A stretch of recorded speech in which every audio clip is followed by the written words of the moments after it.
సార్వత్రిక ఎన్నికల నేపథ్యంలో ప్రజలందరూ తమ ఓటు హక్కు వినియోగించుకోవాలని పిలుపునిచ్చారు పుంగనూరు సీఐ రాఘవరెడ్డి. నామినేషన్ ప్రక్రియ పూర్తి కావడంతో పుంగనూరు పట్టణంలో పోలీసులు కవాతు నిర్వహించారు. సమస్యాత్మక ప్రాంతాల్లో పటిష్ట బందోబస్తు ఏర్పాట్లు చేస్తున్నట్లు ఆయన తెలిపారు. ఓటర్లను భయభ్రాంతులకు గురిచేస్తే ఉపేక్షించేది లేదంటూ హెచ్చరించారు.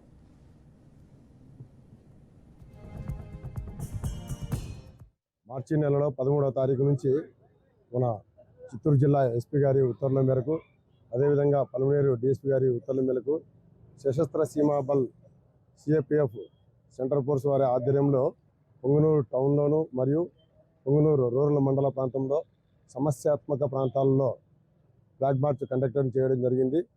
అదేవిధంగా ఆ రోజు చెప్పడం ఏం జరిగిందంటే, ఎవరే కానీ చట్టాన్ని తమ చేతుల్లోకి తీసుకోకూడదని, అదేవిధంగా ఎలక్షన్స్కు సంబంధించిన నామినేషన్ ప్రక్రియలో కానీ, తర్వాత ఓటింగ్ ప్రక్రియలో కానీ ఎలాంటి గొడవలు కానీ అల్లలు కానీ చేయకూడదని చెప్పినాము.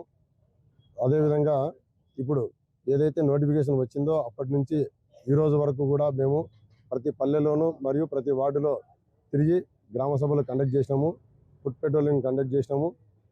ఎక్కడే కానీ ఎలాంటి ఇన్సిడెంట్ జరగకూడదని చెప్పినాము. అదేవిధంగా దాని ప్రకారం అన్ని రాజకీయ పార్టీల వారు కూడా ఈ నామినేషన్ ప్రక్రియ వారం రోజుల నుండి జరుగుతూ ఉన్నది.